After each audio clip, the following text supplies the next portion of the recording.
Giri per Nedved,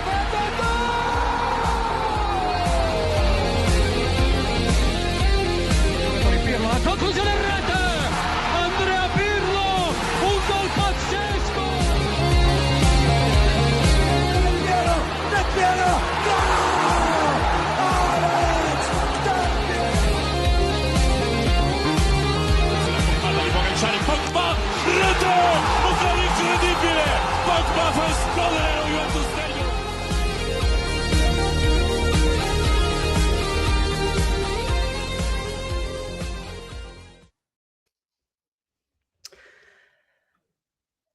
We are here today to talk about controversy.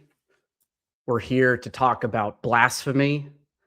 We're here to talk about something truly unacceptable when we should be talking about football. Because yesterday, despite everything, despite the tension, despite the rivalry, the stakes, what we were watching was becoming a truly entertaining edition of the Derby d'Italia. A match worthy of its history, a match worthy of what Serie A is supposed to represent, a match worthy of Juventus. But instead, once again, we are forced to talk about everything and anything except football. And for Juve fans like us, this is no longer surprising. There is no longer shock following what we witnessed yesterday. This is becoming more or less routine. We've seen it with a soft handball against João Mario against Verona. We've seen Orban intentionally elbow Gatti in that same match in the face, go unpunished. We've seen Cabal get slide tackled in the box and not even reviewed, following in close proximity a ridiculous penalty called for Napoli against Genoa with even less contact.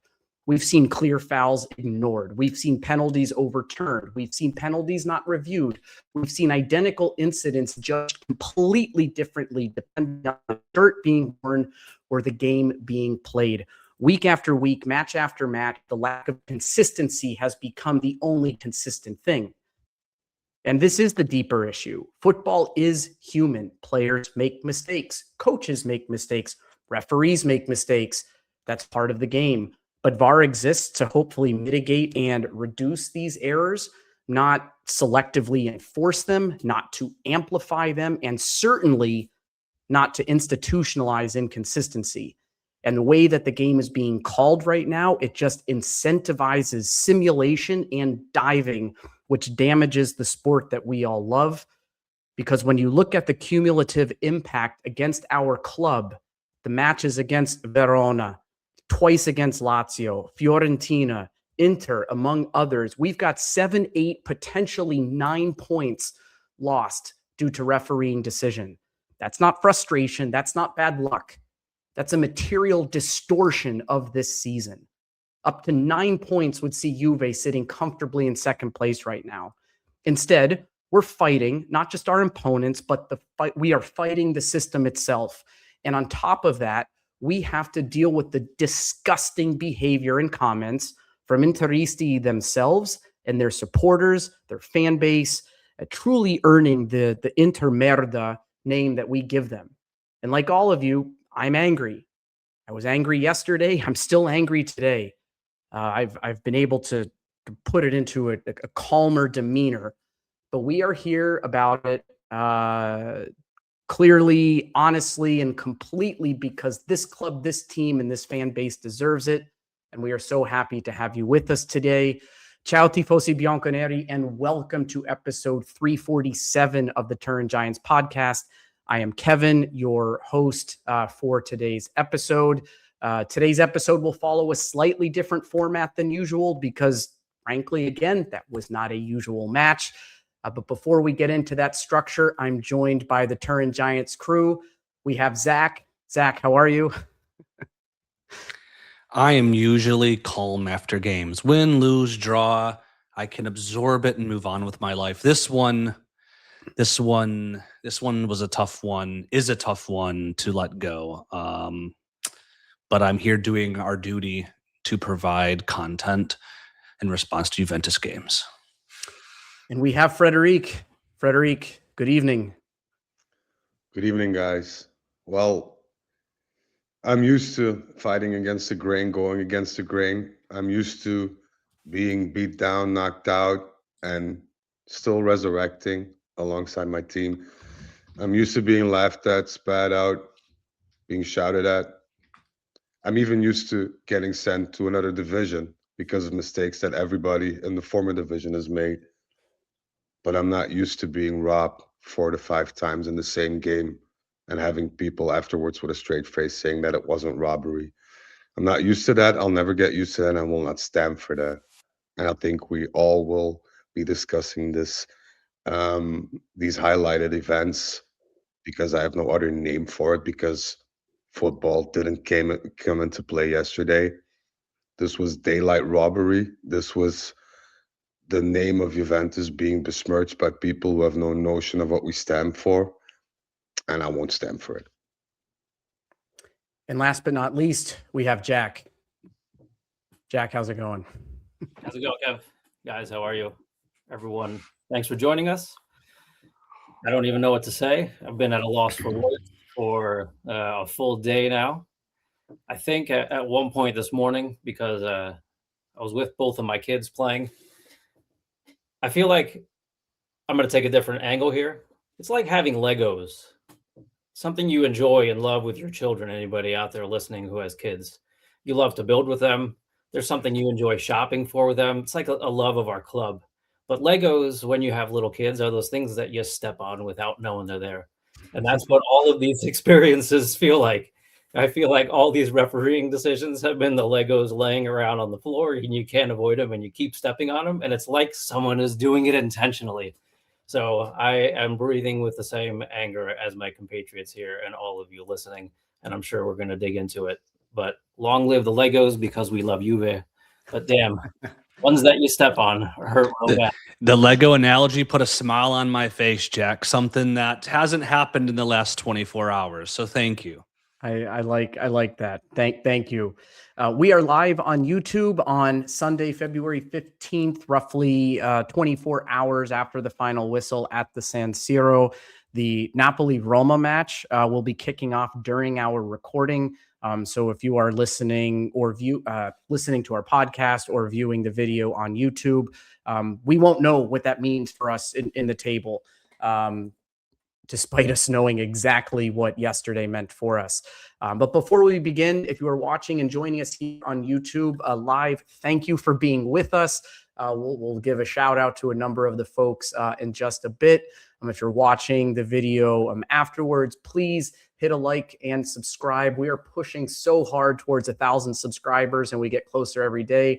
If you're listening on Spotify or Apple Podcasts, a 5-star review makes a huge difference. Thank you for taking a few seconds to do that. Today, we're going to cover 4 main topics.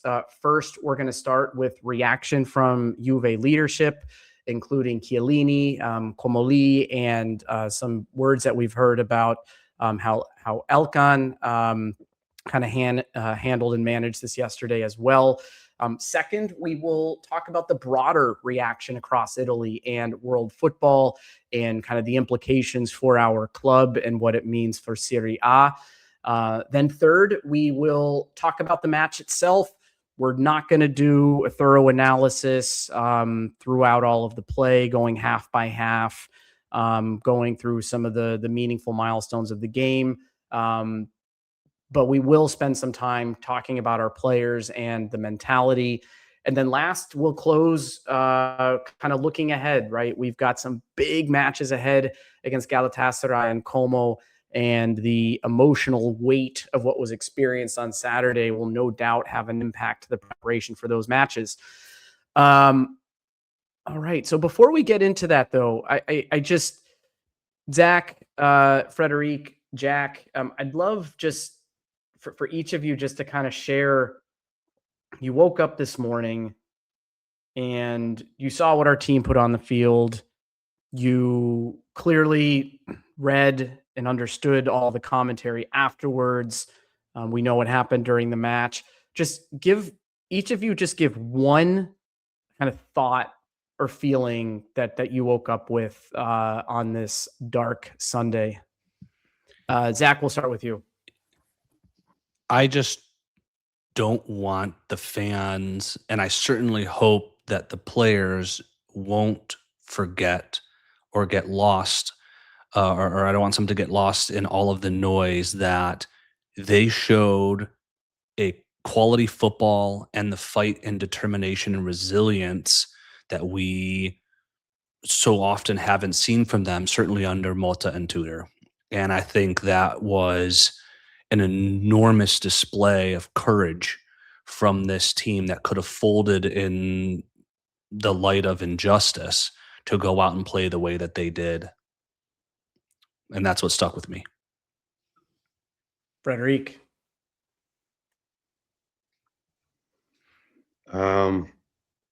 Yesterday it was pure rage. Of course, when you get to sleep on it, those emotions tend to calm down a bit.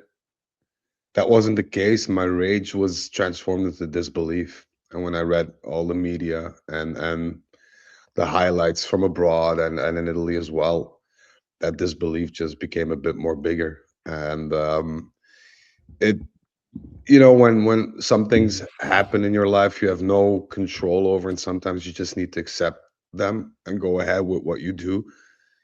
But I think we've gotten to a point as Juventus supporters that, the tough things we had to chew on and swallow yesterday were just a culmination of all those things, and it was just too much.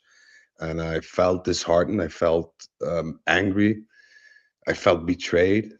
And frankly, I still feel that way, even with the retrospect, even with, trying to look at it from another point of view. There's no excuse. There is no, patch that can help fix this or whatever, because this was just the epitome of injustice. And I'm kind of dangling between emotions at this point, just because of the consequences that it may have for us in the future. So it's a bit of a mixed bag for me, unfortunately. Jack, aside from dreaming about Legos, what was your thought this morning? Give us something. Mine started a little bit where Fred was going there, with disbelief at the injustice, at the number of times that this has happened and the profound impact it's had on this club. I woke up this morning, though, after sleeping on it, and while still carrying some of that disbelief, some of that had changed into embarrassment, more profoundly embarrassment for the sport that I love.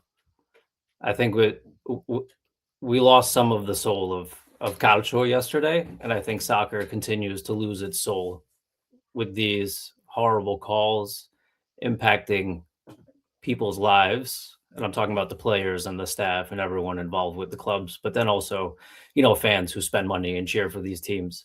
And for me, at least growing up, what the sport represented was a connection to cultures, a connection to people, a love of the same sport. And we're losing that connection. I feel like I think the sport has lost its connection with reality, and it's impacting the way we view the sport as fans. And we've talked about this before, this sport becoming business, but for the love of sport and for the love of Calcio, it was really embarrassing to see what happened yesterday. And I'm sure we'll talk in more detail about why that might be. But for now, that was my thought this morning. Was I just feel sorry for the sport of soccer today. Well said, guys. So before we get into the first topic, I just want to thank those of you who are taking time out of your day, to spend some time with our crew. A lot of repeat just folks in attendance and audience here. We've got Skyline 1, we've got Skippy, Juve fan for life, DR1S, Miv, we've got Ozymandias, of course. Shout out to one of the best television episode names ever. Magic Realism, Mickle, of course, Mitchell White. Who else do we have here? Juve fan for life. I think I said you already, but shout out ×2. Bracula, and many, many others. Thank you for spending time with us. So look, our club's reaction, and I think ever since Agnelli left and what happened with the previous board of directors, plus Valenza, accounting issues. We had the salary payment shenanigans during COVID. The new board came in, a bunch of professionals buttoned up to put the club back in good kind of standing legal and financial order, to make sure that there was stability within the club for us to build a football team around. And I think many of us over the last couple of years have been craving for the leadership and the management in La Società of Juve to speak up about things that had experienced, that we experienced with our club, that we have gone through in Serie A. And Comoli has generally been pretty silent since coming in last summer. Yesterday was the first time in a very long time we've seen any real response and reaction from our leaders. And I think everybody now has seen that viral video from halftime with Spalletti, with Chiellini, with Comoli yelling at La Pena and others. Comoli dropping expletives, Chiellini saying this is non-existent. You have Spalletti with his choice words as well. And then that, I think, laid the foundation for post-match, Spalletti and the players electing not to speak. And you have Chiellini and Comoli speaking to DAZN, Sky, among others. So, Frederic, I'd like to start with you because you were watching it live. I'm not sure how many folks did watch it live because not everybody gets that coverage depending on which country they're in. Although I'm sure most people have had an opportunity to read translated versions of it this morning. But just kind of take us through what Chiellini and Comoli were saying, and if there was a difference in kind of theme or tone between the two, try and land that as well. Yeah, they first appeared on Sky Italia, and the tone was very harsh. The tone was very strict, very harsh, very unforgiving. I'm not going to quote them because in general, it basically is all the same, but they were very, very, very pissed off at Sky. Also because of the fact that a few of the guests at Sky Calcio wanted to, light up the fire a bit and were saying like, but this and that, and trying to see it from the rest point of view, but they weren't having it. Comoli came out and said this is blatantly something that is unforgivable and has been witnessed by the entire world.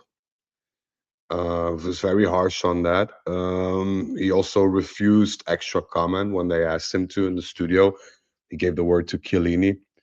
At DAZN, it was a bit, I'm not going to say mellow, but it was more generalized in the sense that Chiellini explicitly said that he felt that the governing body of FIGC was just not doing a good job, that the rules and regulations are very mixed and not very clear and open for interpretation, and that they won't stand for that. And as Chiellini became to choose his words more wisely, Comoli dropped the hammer and said, this is unacceptable. We won't stand for that.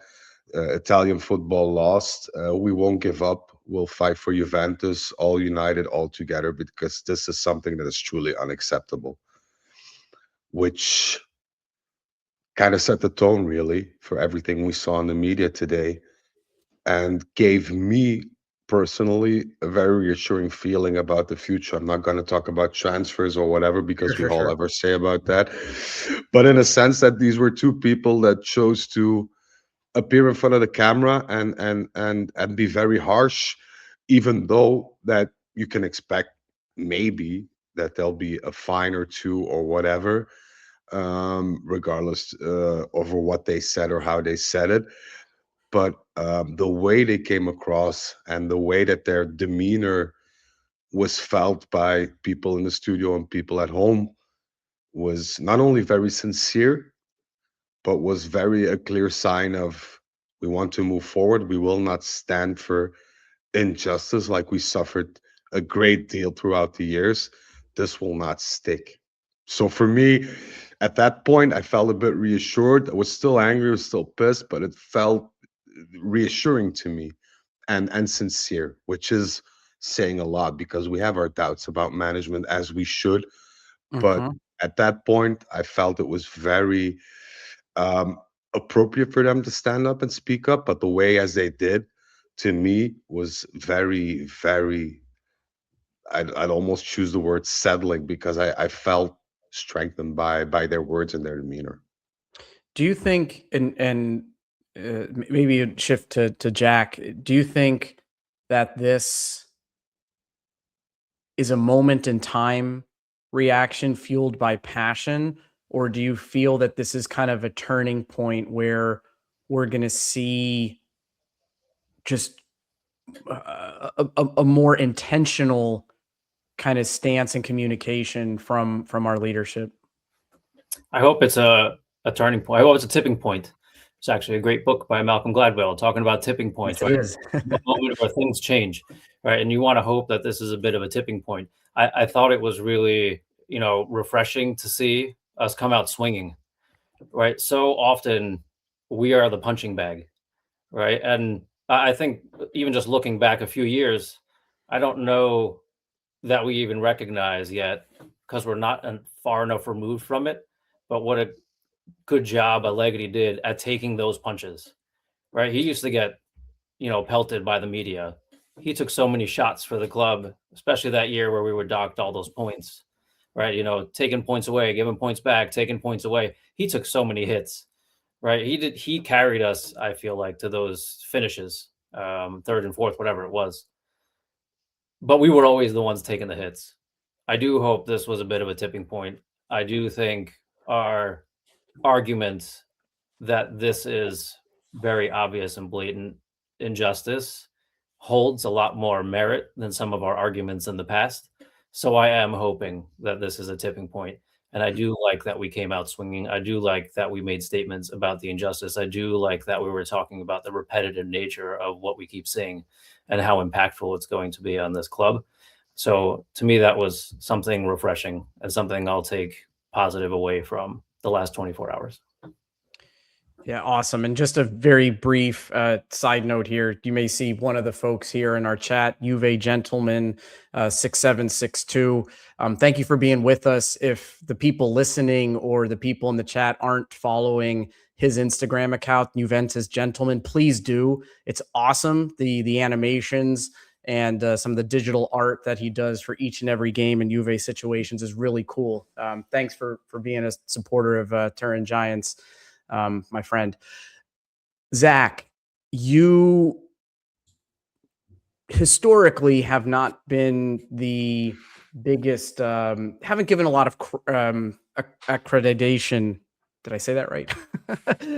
To post-match interviews and comments. And sometimes it's hollow, sometimes it's fluff. You're just saying what you need to say and you don't give it too much thought. Do you still feel that way about what was said yesterday? Like No. Chiellini and Kalulu? No. The fact that they showed up and that the coach and the players didn't, first and foremost, is sends a concrete message in and of itself, more so than and let's be honest, game in and game out. You hear a lot of the recycled language in these post-game and pre-game interviews and so forth. This was notably not that. It was not only senior leadership standing up, but coming with stark, clear, definitive statements about concrete aspects of the management of the league in which we play. And so this was a humongous departure from the routine hollow nonsense we often see and that people are just obligated to do, with doing the opposite, providing aggressive clarity and targeted attacks on areas that they see or they saw and they are saying is insufficient and frankly not up to the standard that you would expect at a top tier competition. Yeah, I think it was thank you. And Frederic, I think I saw something from Romeo Agresti earlier today sharing some commentary around how Elkann is just 100% behind everything that Chiellini and Comoli said, and that he went in. I don't know if he went into the locker room or not to provide support of the team. But do you have any kind of insight there into what's happening with Elkann, or what he did yesterday? He spoke to the team briefly, I think about a minute and halftime. Something not as, not poetic in a sense. He just said, "Come on, guys, don't worry. We'll just keep on fighting." A bit of a nudge in their direction and a bit of a motivational kind of speech, let's say. But after the final whistle, he went completely mayhem. He was very, very, very, very pissed off.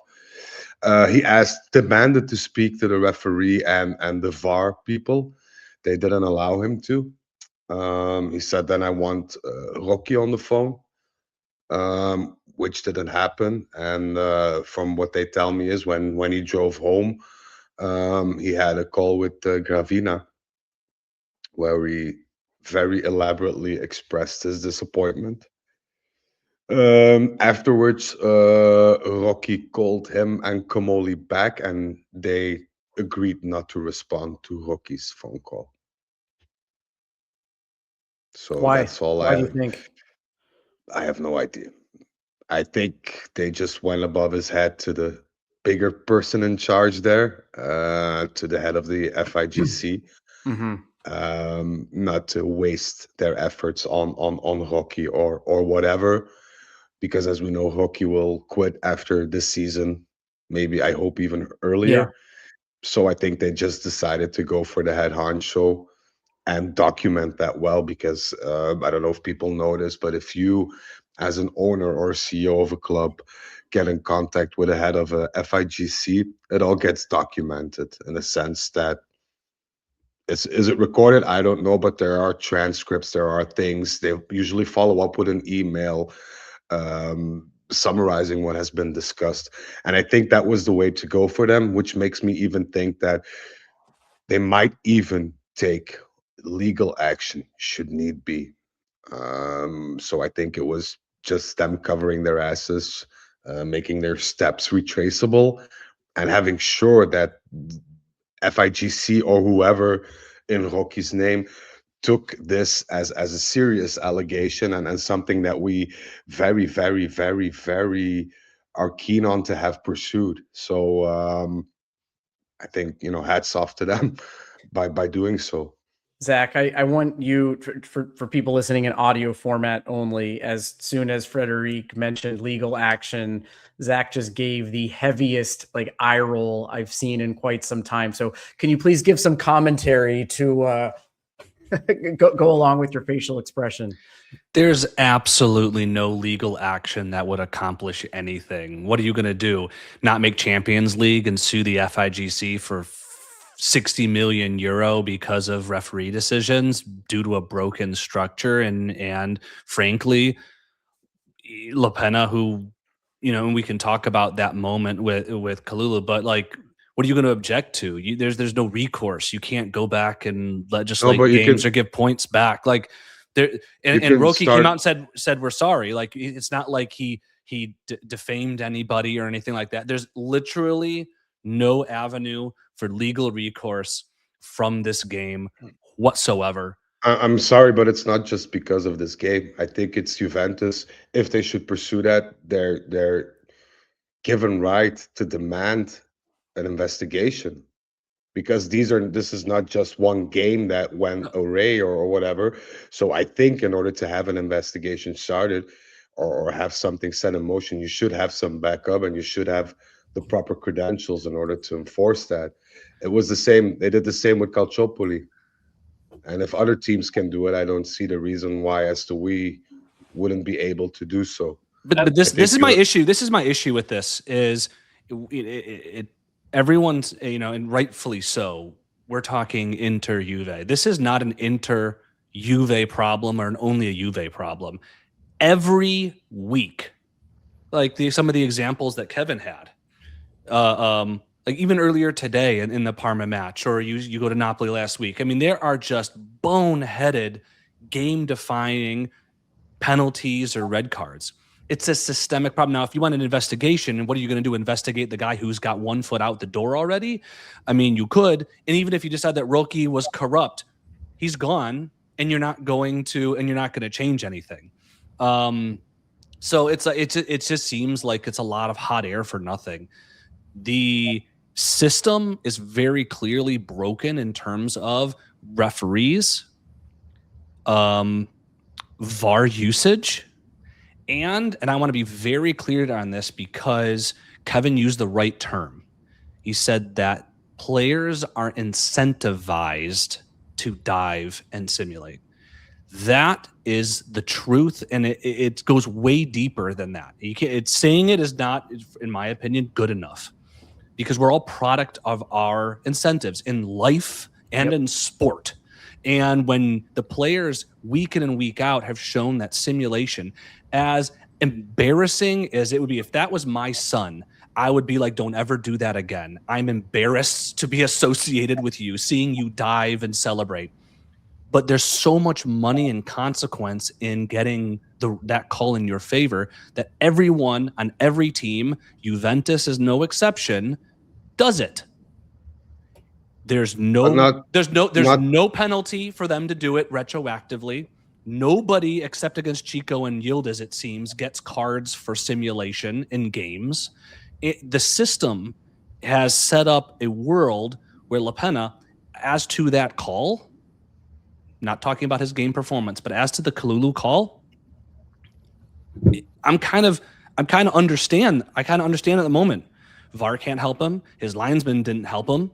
No retroactive penalty to Bastoni is going to help him. And he's on the wrong angle to see it, a foul that we've seen called, 8 million times a game? Like that, like in an obvious situation, if anyone is going to respond to me and say that their stomach didn't twist when they saw that in real time, you're lying. No, but Zach, I'll give you that though. I mean, because it's in real time. He may have thought that Kalulu tripped him. It may have looked like that to him, right? How close there were and how well he timed his fall. He didn't fall because Kalulu's wrist nudged against his forearm. He fell because he made it look like a trip and he knew Kalulu was already on a yellow. Mm-hmm. So let's say he makes that call and he's unable to get assisted by VAR, right? Like, unfortunate, sucks. But you have Bastoni coming up and signing for the card, which is a bookable offense. Mm-hmm. So if you have integrity as a ref, you're booking him, and there's 2 reds in that instance because Bastoni was on a yellow already. And then you're followed by the countless other situations in that match, seeing Boga get ripped down, Openda get ripped down, the non-McKenney call on McKenney, like, we're not going to relive all of this. But like in that moment, if La Pena had screwed that up, but had integrity with everything else, the way the match had flowed, I think we'd be having a different discussion today. But it's the body of everything. And then the issue with VAR of not being able, like, as a system, not just against anti-Juve, but for Serie A and football in general, that you can't review a second yellow is ridiculous because it leads to a red card. The rules are flawed, but the way they are applied against Juve differ from the way they are applied against other teams. And that's just a fact. If you look at Parma, they had some awful decisions as well this season, but they had some, lucky ones in their advantage as well. It at the end, it kind of balances out, so to speak. Even if it's a clusterfuck of a regulation, it somewhat balances out. But if you look at what happened to us just this season, or even worse, from when Spalletti became our coach. I mean, just look back at all those games since Spalletti took over the helm of Juventus. It's unbelievable. We're talking 9 to 12 points here. And that's a huge, that's not something that happens because the ref is biased or because the ref is incompetent. This is a grander scheme of things that need to be investigated, because to an outsider, it looks as though Juventus, at all costs must not get that Champions League qualification or whatever, or must not try to compete whatever it is that we're competing for in Serie A. But if you add those points up, and I'm not saying, every linesman, every ref, every player has an off day, sometimes can be helped by VAR, sometimes can. That's a whole other discussion. Mm-hmm. But yesterday I saw 4 to 5 blatant missed calls. that it wasn't even funny anymore, that you just knew that he was looking for something not to give us or to give us. That just looks like downright corruption. That's just downright corruption. And No, but so you say downright corruption, and again, you're focusing on one game against Juventus. If you project no, I'm this, focused no, about you project 10 this, games. yeah, you project this across the season. It's not. It might be the worst for Juventus and whatever. I'm not going to fight you on that because I don't have enough data to prove you wrong. But I do know it happens to every team in Serie A, such that coaches and organizations, more so than I've ever heard in the past, or at least in the recent memory, have talked about the quality of refereeing in Serie A and the structures around them. Like when you can use VAR and how you can't use VAR and this stuff like that, has been piss poor. And what I'm just saying is, if we want to, I guess I don't prescribe to the conspiracy against Juve victim situation. I think it is there's a institutional sickness in the refereeing and the application of VAR in Italy that's bigger than just the 9 points or whatever that Juventus have been screwed out. I'm going to use the line that I've used a couple times throughout this season, and that this is a situation where I think just multiple things can be true. It can be true that the system is flawed and many teams get screwed. If I'm De Rossi in that Genoa-Napoli match where I saw my team just claw out that match against the defending champs for that horseshit of a penalty call to come up there at the end, I'd be punching my fist through a cement wall. There's been some truly atrocious things that have happened. You see the non-calls against Inter's defense in that Parma game where you get yellow cards instead of red cards, tripping the last defender earlier in the season, right? But the weight and consistency upon which we face it, and again, not just 1 or 2 matches, but 5 or 6 matches, and again, going back to what I started with, upwards of anywhere from 7 to 9 points directly impacted by referees. And I think there is still an opportunity where there's an anti-Juve agenda in certain situations, and Italian refereeing and officiating as a whole is just a dumpster fire. I just add that what Fred was alluding to earlier about taking official legal channels or appropriate legal channels, not for legal reasons, but so that things are documented. Again, maybe my phrase for the day is tipping point, right? Maybe it's a tipping point here on a larger scale because this issue with VAR has carried on in Serie A for years, right? And we've talked about it year after year after year with no change because there was no impetus for change. But if we are at this tipping point and there is an impetus for change, I'm glad that we are out in front of it. That's on the on the more macro level. On the more micro level, we can't say nothing can be done because I think the first damn thing that has to happen is Kalulu be available for the Como game. I think that red card needs to be rescinded. I don't know that they can do that, but I think that is the right. I don't think there's a precedent for it. No, I know, but I think isn't there enough evidence at this point? Haven't we seen enough camera angles? That he didn't even deserve either of those yellow cards, in my opinion. I think. I mean that like. But I mean, but even like Barella should take up improv acting. The Kalulu thing. I mean, we can.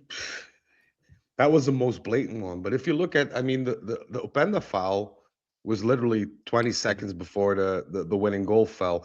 The McKenney foul in the penalty box should have been a penalty where we would score the 3-2 at that point, if I'm not mistaken.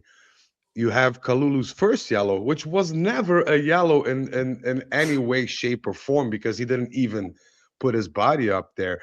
So if you add all these things up to the bigger picture, if you take a look at the other games, if you take a look at, and you logically try to find an explanation, because we all agree that people can make mistakes, the VAR can make mistakes, whoever. But if you look at it and it happens systematically, and it happens so many times during a 90-minute game, then, you know, that's me thinking like there's a different agenda here. And it happened to Genoa, it happened to Parma as well. But, you know, on the other hand, Genoa 3 weeks before that got a free penalty from a VAR decision as well, whereas Parma got a legally scored goal, which was booked offside by VAR, which wasn't offside. So you have all these things, but especially to club as Juventus, it's a matter of life and death, because not making the Champions League or not being able to compete for top spots in Serie A because you get disadvantaged by referees or institutions, that's a whole other crime. That's a whole other crime. And I agree that refereeing and the VAR needs to be revised, but a lot of clubs have been asking for that for the whole season. And the FIGC just says, no, we won't do it in the course of a season. We'll do it in the summer break, which is absolutely and completely mental. Because if you see that something's not working, the club's saying, guys, come on, this VAR thing is not working. Please, let's sit down together and see how we can. No, we won't do that. We don't have time for that. Then it's just you latching onto something, a weapon you have that you need to exercise at a given time. So I don't know. So let's transition just to some of the other reactions that came out, not just from our camp, but from journalists, from other pundits. I really like what we heard from Hernanes on DAZN, and I think Frederic, you shared this with our group. And Hernanes, I know his Juve career was limited at best, but he is a pretty remarkable guy. He's actually, for those who don't know, has made Piemonte region his home and has opened up a winery in kind of the Langhe area, where there's all these famous wineries and vineyards in the Piemonte region. And he calls it his home. He's got a couple restaurants in Turin, but he joined DAZN as an analyst and as a pundit this season. And yesterday, probably not getting his quote exact, but something to the effect of, if I'm contacted again by DAZN to comment on football, I'm not going to. This is not football. Change the regulations. Stop penalizing the same teams over and over again. So those are the words from Il Profeta. We heard words. Yeah, go ahead. I saw it live. It was good to see, because you had Christian Brocchi there as well, the ex-Milan player, and he was kind of in agreement with the fact that these calls were dubious, but he was trying to, push it to the more democratical side, where Hernanes just came in with the sledgehammer and just said, like, no, this is just not true. And then he responded, and then they basically cut him off because he was going on a rant about, the Lazio game, the Sassuolo game, the Verona game, whatever we had. But he was right. He was right. And I think it was Giaccherini who even said, on live TV, you're absolutely right. So yeah, and it like, for the U.S.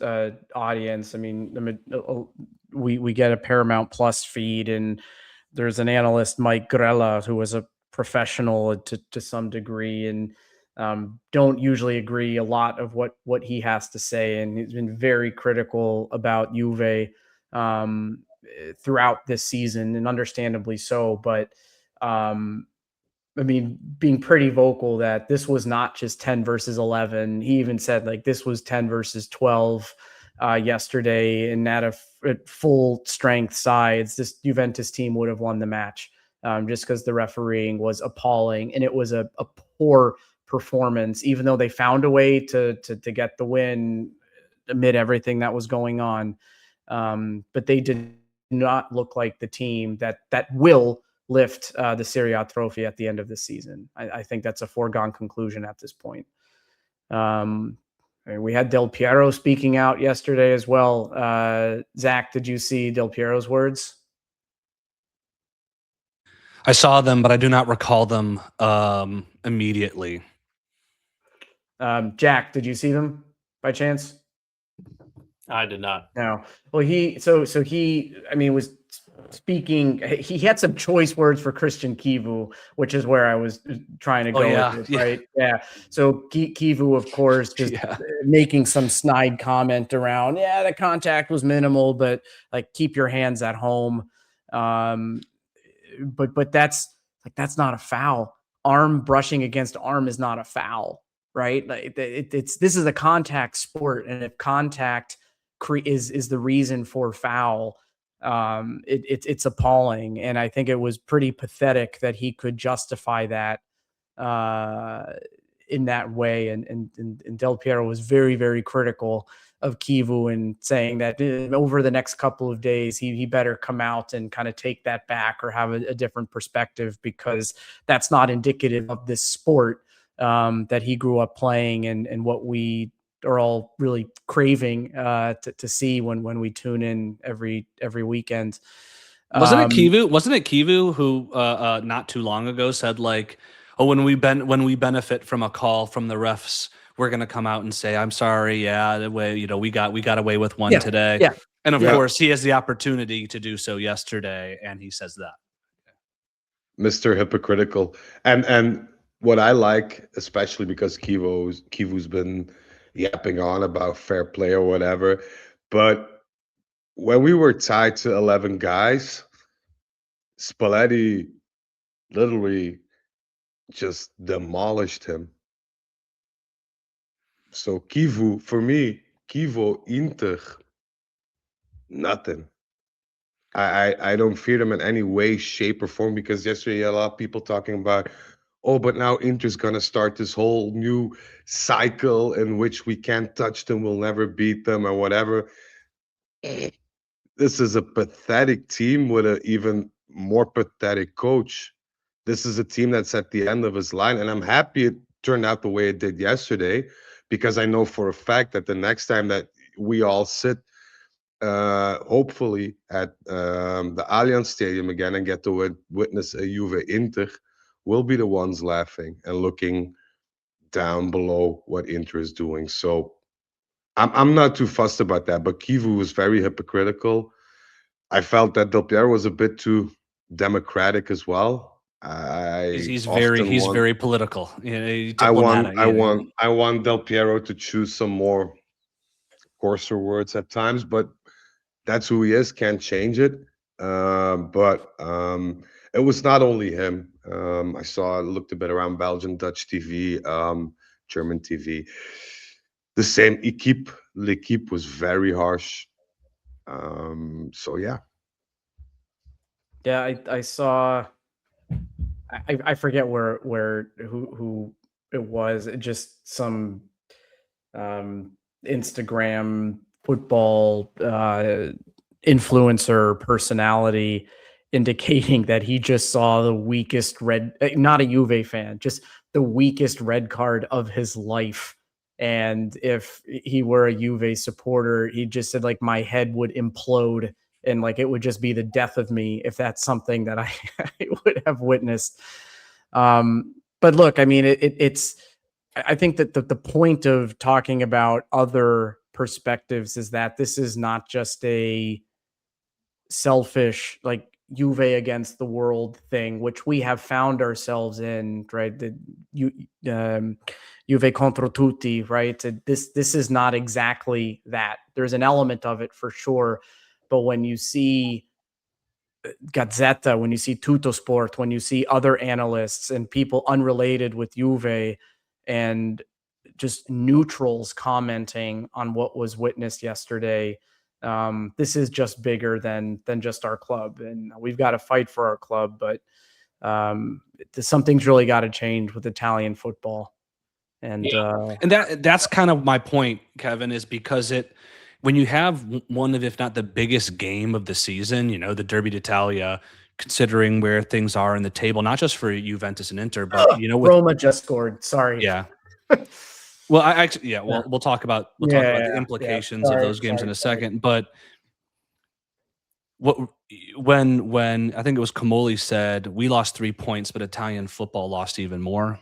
I think that was Comoli, and it's true. It's like the the implications on Napoli and Milan, who are all trying to fight with Inter, they're affected. Their fans are affected. The integrity of the sport, the table, the reputation of the league domestically and internationally, experience obviously of Inter players who are fighting out there and trying to compete. Juve fans, I think universally from a Serie A institutions and fandom perspective, it undermines so much of what sport is supposed to be about, fairness and enjoyment and passion.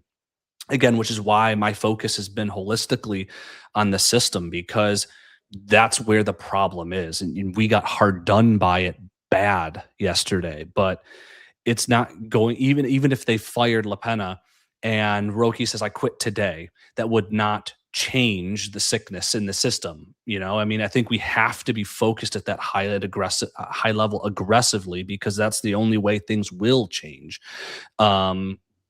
And not for Juventus, but for everyone, for the sport, to elevate Serie A, to have at least some reputation of fairness of sport, because things like this and how it's pervasive globally and it has over the last 24 years, that really hurts the reputation and the image of our league. Not of Juventus, but Serie A in general. Like, that's a real black mark. I mean, it just builds upon everything that. Sorry, Jack. Just real quick. I mean, it just builds upon everything that we've seen with the downfall of not just Serie A, but flowing through into the Italian national team, right? Like, on the brink of missing out on a third World Cup. We're seeing a real lack of quality, like young Italian players come through. We have issues with the stadiums and how it takes years upon years upon years and turns into nothingness of trying to get stadiums approved. The state of refereeing, the bureaucracy that happens, how teams systematically kind of get poked at and inspected. It's just everywhere you look. It's amateur hour, right? And it goes to like how we secure television rights, right? Like, Italy's one of the most popular destinations in the world. The food, the culture, the history, the people, the mountains, the sea, the wine, everything that goes into it, right? You don't think that unto itself is a marketable product, and the way that the Premiership has been able to get the TV rights in every corner of the globe to be the most watched league on the face of this planet. I mean, it's embarrassing what they're unable to do with the product that they have. But anyway, Jack, sorry, you were going to say something. Yeah, a bit of a tangent what Zach brought up, and kind of pull on a thread he mentioned earlier. But I'm glad you spoke up, because I can shorten my tangent now. I think this is a really clear example, Zach mentioning the system, of how the system has a profound impact on the individual and how the individual approaches the sport. And by that, I mean how we're conditioning players. Because Zach earlier made this statement that just kind of kept resonating with me about, like, if I was Bastoni's father, right, and he did that, I would be like so angry with him. And I started thinking, yeah, that's 100% true. But how does a professional footballer playing for Inter get to the point? They probably signed when he was young, right? He gave up time with his family, maybe a social relationship with friends, time with girlfriends, whatever it was. He gave up so much of his youth, of his life, to play this sport that he must love in order to put that much time and energy into. To now not have enough respect for the game he's playing, or being conditioned to the point where you're going to dive like that, because to your point earlier about how much money is involved in this, right? This is Inter Juve, right? What a big deal this is. But in a moment like that, to not only disrespect yourself and your sport to that degree, but then to turn around and celebrate, ask for a card and celebrate. Like, what happened? How is he conditioned to get to that point? That's where the system really meets the individual, right? And we see, yes, Zach, those systemic changes need to happen, but they need to happen across the entire world of football, right? That's my point, though, Jack. And I think you said it. I think you said it better than I did. But the system, as it is right now, is end justifies the means. There's no penalty for doing it, so people will, because it gets them a noticeable advantage. They're not just doing anything they can to win. Yeah. And there's so much money at stake. There's so much money at back. stake that they have that they will do whatever they can to win, and they are being allowed to cheat by a system that does not penalize it. It's been decriminalized effectively by. And then Roki, and this is what there's some things you said good. There's some things because you get yellow cards for diving. Well, let's not talk too much about Chico. That dude is like the poster child on the Juve front for doing the exact same thing. No, I know, and it drives me nuts. And I know it drives all of us nuts. But it is by default and by definition cheating. But nobody punishes it. So you're going to do it because it gives your team an advantage. And he celebrates because he doesn't care that he cheated. He got his team an advantage that, guess what, Jack? They won the game. He wins. He's not going to get penalized and suspended after the fact because there's no precedent for it and there's no rule about it. So go ahead, Frederic. I dive too. I get the diving as a whole. I get that because you try to make the best out of a situation where you can gain benefit by, and people call it cheating.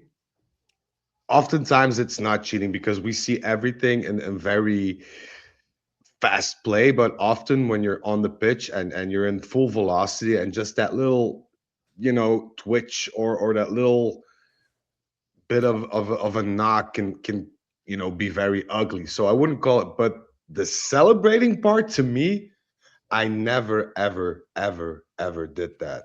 And granted, there was no VAR in my time or whatever, but I never did that just because if there's something, and there was a touch by Kalulu, that touch warrant, the falling and rolling for 7 meters? Of course not. It was exaggerated. But if you have a referee that's stupid enough to fall into that trap, that's just one thing. But if you then get up after looking as if a sniper shot you down, but then you automatically get up, you start clamoring for a card, which in that perspective, you should receive one by just asking for it. And then celebrating as if you won the Champions League. That to me is something that is inherent in Italian football culture, and especially against Juventus. Because I'm 100% sure that if this would have happened against Roma, Napoli, whatever, he wouldn't be all this. It just wouldn't happen. It's because of the hate relationship. But I don't think that any player on our team would have done the same as Bastoni would have done. And I just hate the fact that Bastoni only has 2 knees, because if he'd had 5 ACLs he could blow out, which is what I was hoping for, because he lost all my respect. I'm not a petty kind of guy. I understand the sport. I understand its intricate moments and whatever. But if you do that, no matter which team you're on, you automatically lose my respect and have nothing good to say for you. I've even gone so far as to say that I'm gonna support Ireland in the qualifying games. I don't want Italy to go. I don't want the FIGC to have anything. I don't want to see Bastoni on a pitch in a World Cup in the United States. I want him nice at home with an ice cold knee pack on his knee. No, I'm done. Just too far. I would only push back on one thing, Fred. I think this sport will always have areas of gray where we argue. Okay, whether it was a referee decision, a foul called or not called. But I think there are certain things that are still, no pun intended, black and white. And I do believe yesterday that La Pena was absolutely, there's your plug, Zach. I do believe yesterday that La Pena was influenced not by Kalulu's arm, but by the way Bastoni kicks his foot out as if he's been tripped. Because he's on the other side of him. It wasn't the arm. He couldn't even see the arm. It wasn't the arm. That's the black and white area where I have a problem. Right? I'm all fine. I'm all for, there's going to be some gamesmanship, right? Step on foot. I'll even use the example of the foul on Vlahovic that should have been a PK against Fiorentina. To me, they were both pulling, right? Is it a foul? Yes. there's some gamesmanship in there when Vlahovic goes down. He's a big man. He didn't need to go down quite that easily because he hit the side of his knee, right? So there's always going to be gamesmanship. And those are the areas of gray where we'll continue to argue. And I'm fine with that in the sport. What I don't like is the intentional diving, the kicking out of the foot, the flopping. And we've had players, we talk about Chico now, we could talk about Juan Cuadrado in the past, who were masters at this, right? And I hated it even when we did it and got the calls. They always, to me, were, I don't want that as part of the game, right? For the love of the game, I don't want that as part of the game. That doesn't belong there. Some of the gamesmanship, I do think will always be part of the game, and those gray areas are where we're always gonna argue. Yeah, it is an element of the game, and it's never going to go away. But again, getting back to the system, there are systematic things you can do to mitigate its prevalence within the match, right? It's like you look at, I think, the past iteration of the World Cup, right? I think they were giving out yellow cards if you approach the referee if you were not a captain. And after a couple yellow cards get shown, you start incentivizing a certain behavior of not approaching the referee. Right? Wow, if, Kevin. If you start to have systems where you when you're reviewing things and it's obvious a player is making a mountain out of a molehill and flopping, they don't get that call. Or if you're starting to give a lot of yellows throughout the course of a season because of obvious simulation, you start to do that. And maybe if that was a part of the way that the referees are being instructed to interpret the rules and enforce them, Bastoni's not doing that yesterday. But we are where we are. But I think, or if you give a retroactive, and you think VAR would be able to actually make this better, but it's getting worse and worse and worse because for whatever reason, the idiots who are looking at this thing interpret things in slow motion. I don't know. I'm just going to stop. I'm with Zach, though, and I know exactly where you're going, Zach, right? Retroactive cards and fines. They talked about it, and then they just never followed through. That kind of stuff will stop it. Second yellow, which is a red, Bastoni's out of the next game and gets fined. You give that a few seasons and watch how some of the behavior changes. Give that 2 weeks. Well, yeah, it's just like people are product notes. To my point earlier, the longer term change that we need to have, we need a longer term impact. So this is not something that we're teaching, teens to do in high school and college and, elite players in Europe and South America and everywhere. We need to remove this from the culture. It's a cancer on the culture of this sport. Well, what I find very interesting is if there are several teams begging FIGC to do something about the rules because they're too manipulative in a sense, and they asked him to review and just update them, and the FIGC then blatantly says, "Nah, we're not going to do that." That should already give you a feeling of the sense of where we're heading as a football culture in Italy. Because if I'm the captain of FIGC or referee department or whatever, and I have 6-7 teams shouting at me saying, "Hey, we need to look at those VAR decisions and when they're implemented or how they're implemented or when they can be implemented," and you just say, "No, I don't have time for that. I won't sit with you at the table to discuss that," then it's a lost battle. And then you incentivize the players to do so because they know, like Zach eloquently said, that there's no penalty. But what bothers me is when Yildiz does it, and Yildiz does it as well. We're not going to be holier than thou, but Yildiz does it. But he gets a yellow card. Yeah. He gets a yellow card as the rule book dictates. But why isn't that applied when we're playing against the likes of Inter or other teams versus other teams? That's what bothers me, because you should have some organ saying, "Look, this is not right. We'll have to turn that back somehow or somewhat, or we have to do something about this issue at hand."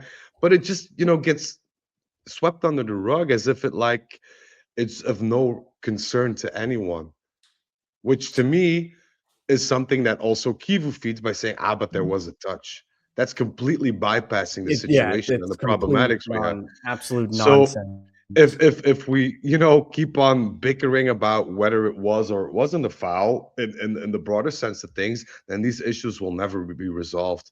And it's kind of nice that the Inter fans and the Inter players and management very very conveniently choose their moments when it suits them best. I would have had more respect for somebody coming out and saying, okay, this was a harsh decision. It possibly wasn't the right decision, and it influenced the game, because that's what happened. And you don't have to say that we were better, you were better, or what would happen if. No, just state the facts. And then we can have a constructive conversation towards the end of the season by seeing how we can remedy all this bullshit, because there is a lot of remedying needed, I think. So I'd like to discuss our players, a couple individuals, and just the overall mentality, how we approach the match. Like we're not going to do play-by-play review. I don't think anybody has come for that or wants to listen to it in light of everything that we witnessed and the fallout from it. But before we get into that, is there anything related to post-match commentary, anything that you've read, any kind of broader systematic challenges within Serie A and the officiating that we didn't cover? Yeah, this just one thing I want to mention, that Fred called Kivu a hypocrite. If anybody missed it, 2011, Inter's treble season, Kivu punched a player in the box and got away with it. I believe it was a player from Parma. Swings at him, almost knocks him out. Nothing ever happened. Same guy who just came out and said, well, there was a touch, so it was a foul. Sorry. What was Spalletti, I think, against was it after the Lazio match when he gestured towards kissing a journalist and that's contact? Yeah, it was. And there's also, which I find very interesting, the fact that Elkann pushed for a meeting with all the CEOs of the clubs to get this addressed, because there is a law in the FIGC or wherever that if you have a certain number of autographs from CEOs, then an emergency meeting must be held. I think he's pushing for that at that point, and he has a lot of other CEOs or owners that called him today as well with the same questions or the same issues. So it's something that's spreading, and there's a bit of an incentive and a bit of a movement forming around that, which I like, and I hope it'll help football, or the way football is played or perceived, to evolve in a better manner and way. And I think, look, if we want to take the parenting aspect of it, right? Mistakes. I mean, if you want to just call it, we'll just summarize mistakes. We had a good hour-long discussion, but we'll say mistakes happen. What do? It's important that we learn from them when we do better. So if that's what if we use this as a rallying cry to make meaningful change to a system that we all agreed is broken, then that will benefit the sport and Juventus and every team in Serie A in the long term. So you hate to be the impetus behind such a change, because that means you are hard done by. But let's take that momentum, and with Rocky leaving and stuff, there's the opportunity for change in a positive direction, and certainly whatever they decide in terms of stuff, an equitable application of it as well, which would be appreciated. All right, let's move into the match for a little bit here before we talk about implications moving forward and some of the very important games that await us. Up until the red card, it was a fun match, wasn't it? Proper derby. We have the obviously like the Cambiasso di Gregorio error, which I think we should talk about just for a moment, because it merits that discussion. But just generally speaking, like, we looked good. Right? Juventus, we know, goes up 1-0 on that mistake with an XG of 0. They were winning 1-0 with an XG of 0. I mean, but look, I would love to hear Frederic's analysis of Di Gregorio on that goal. But those things happen, right? I mean, we've seen our team is the definition of letting in goals with 0 XG, against. But we were playing great. There was fight. It was open. It was awesome. It was really enjoyable. And even after the sending off, we played great football with 10 men, organized on defense, picking our times to move forward, and then being extremely decisive when we did, scoring once, having multiple opportunities and uncalled fouls that would present us with other scoring opportunities to move ahead. So I think, not to analyze the game, I think the one thing I want to emphasize is Frederic said this is the Juventus we know and that we want and that we love. That I hope, and I started the episode with this, I hope is not lost in all of this controversy, because, and this is my claim, our season never rested on the outcome of yesterday's game. Win, lose, or draw, where we finish up on the table, will not be determined by the result of that game. The way we played, the way we dealt with adversity in that game was amazing. And how we respond to what happened in this game is going to have way more of an effect on where we stand at the table at the end of the season than the fact that we lost, is my claim. There was breakfast this morning with the players, Spalletti. I think Modesto was there as well. Chiellini wasn't. Comoli as well, and Elkann. And they basically made a pact saying that whatever happens, we won't break. We'll stand united. We'll give every game everything we got until the bitter end, fino alla fine, even though we are overcome with, hardship and bias and even a bit of, let's say, robbery.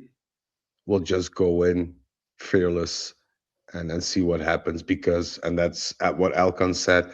Elkann was pretty sure that they'll make Champions League. And I'm going to have to check the quote. I'm sorry.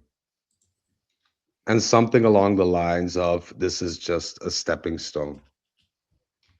So to me, very nice of him to be present, talk to the players. That is good. That's leadership.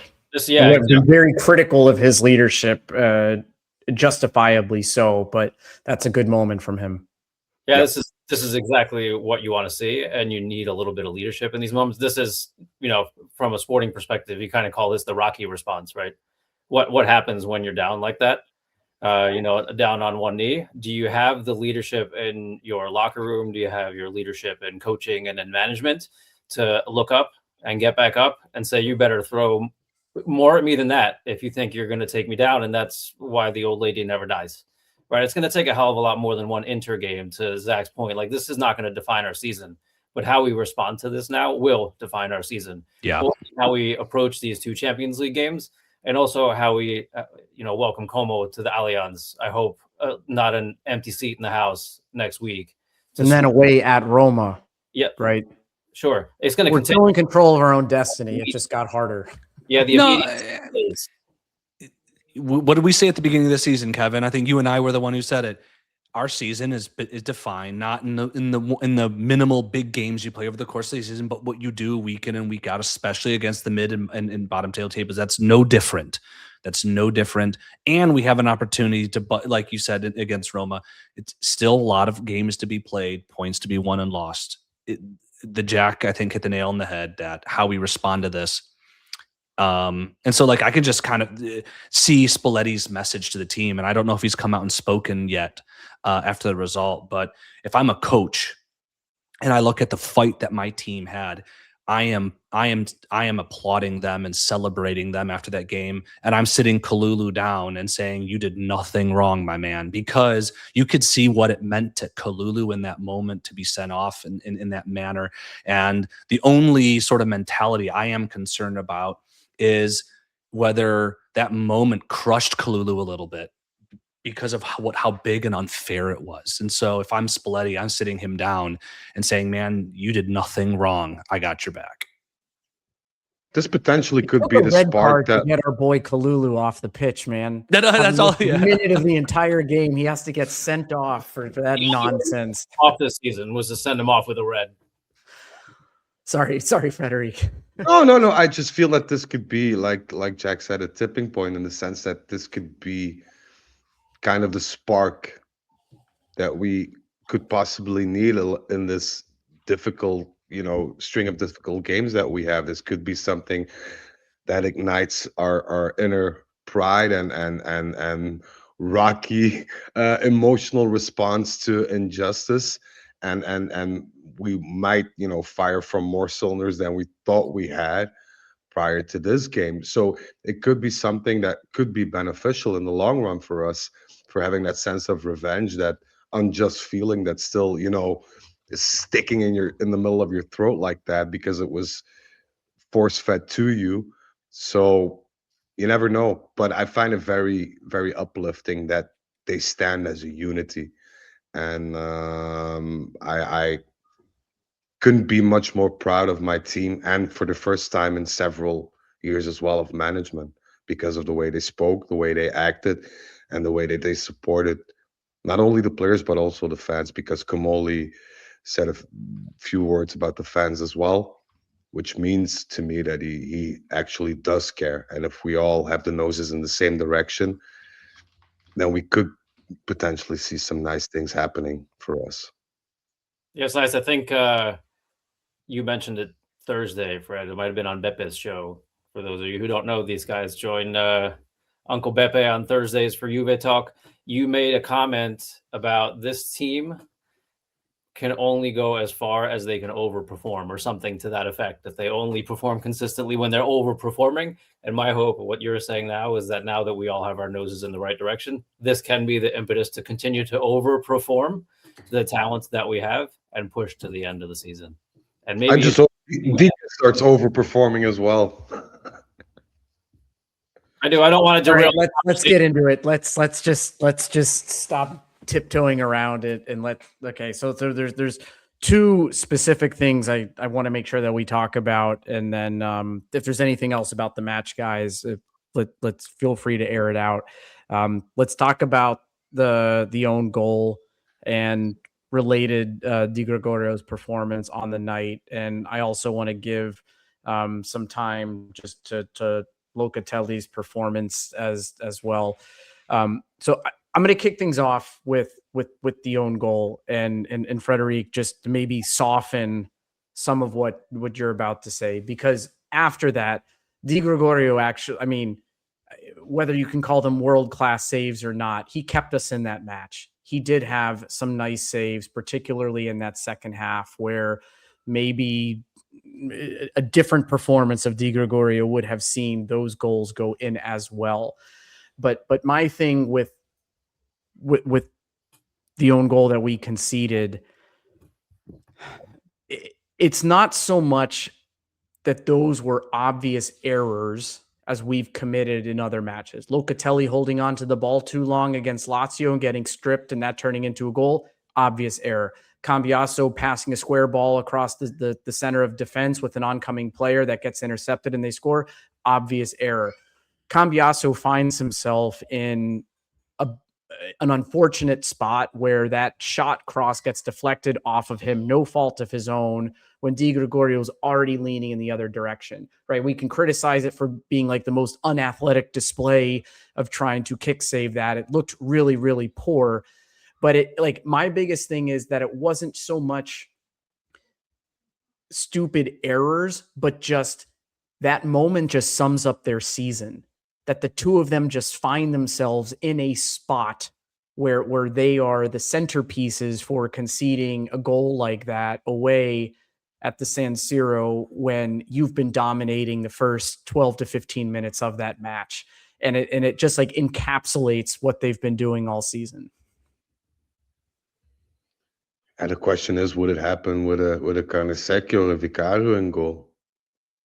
I don't think it would. I think some of us, if we were lying down, may have been able to kick save that. I mean, but that's just my point. And I don't mean like I got a lot of hateful Instagram messages today at the Scoop.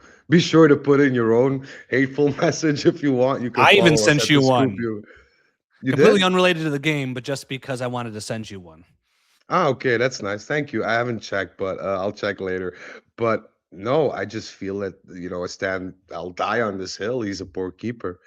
And I kind of disagree with the things that you said, Kevin, about the good saves that he did make, because they were all literally pointed straight at him. And even how he parried the shots, in my opinion, I weren't. think you're exaggerating Excuse me, a little bit sir. there, my friend. No, The no, Çalhanoğlu upper 90 save was fantastic. And then what was it? The header from Bišćak. No, the header was no, that wasn't a good save. Sorry, that wasn't a good save. I'll agree with the Çalhanoğlu one, but the header one, the way he parried, he made sure that ball went to the post twice. You should parry that wide, not back into somebody. The way he saves it looked clumsy and awful. It was just, a spur of the moment reaction, but no keeper pedigree in that, in my opinion. I just feel he's overrated. He's not good.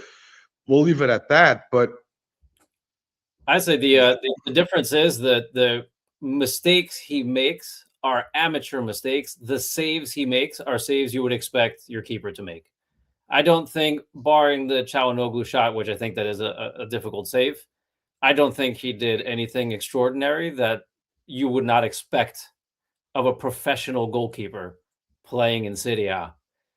It's not there's never a wow save. We haven't had a wow save, right? I know it's kind of a lame, adjective to use, but the mistakes. 1-1 Napoli scored. Sorry. that's good. That's good if it stays that way. Sorry, Jack. Go on. Yeah, sorry. No, we don't ever see any. We see a lot of wow mistakes, like WTF mistakes, but no saves that make me say, "Oh my God, I'm so glad he's in between the sticks." So I think we all agree, unless someone's going to disagree with me, that he should have done better on that first one. I would contend, and we don't have to fight about it, thought he was very good. And I was like writing down in my notes that once we, at halftime, that there's going to be a moment or two in the second half where Gregorio is going to have to come up with a big save, because down a man against Inter, that they're going to have a couple humongous opportunities. I thought we'd get away with it. But then you come to the winning goal and you see a screened goalkeeper who does not even move, he doesn't see the ball until it's in the back of the net, from a well-placed but not overly fantastic or hard-hit shot. And I part of me is just so angry to see him not do anything that I want to criticize him for that moment. But at the same time, I want to hold myself back if I'm being unreasonable. So maybe, Kevin, I'll go to you first, since you've been just doing such a good job hosting. Maybe I'll host back at you for a second. Sure. Do we write off that last goal against Gregorio because he was screened and couldn't see it? Or is it the job of the keeper to track the ball to where he can make a play? And he should have done better.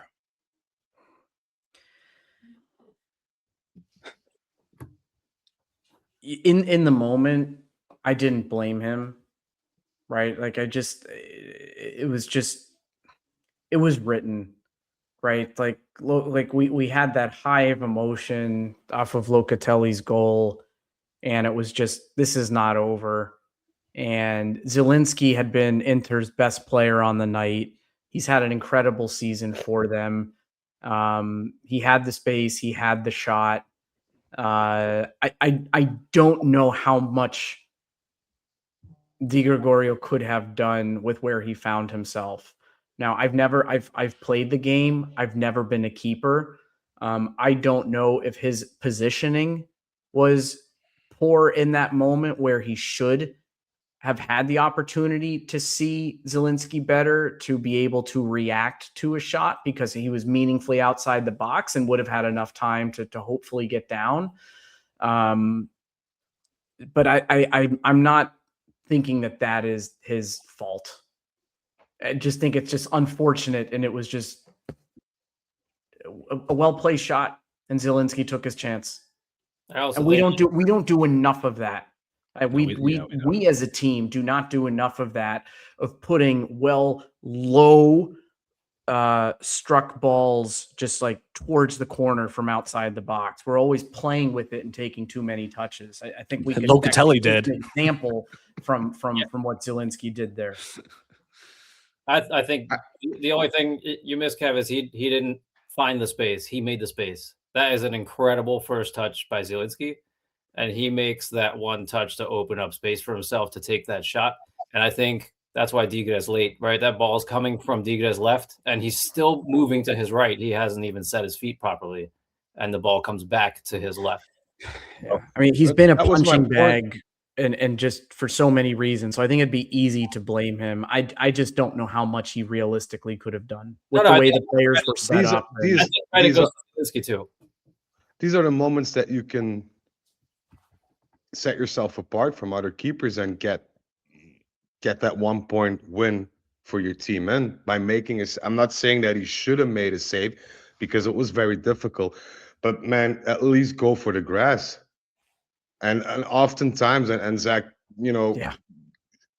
Zach can vouch for this.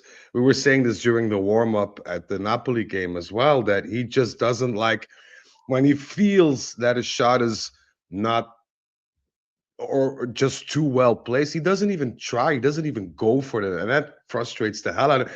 I mean, Bastoni dived better yesterday than Digre did.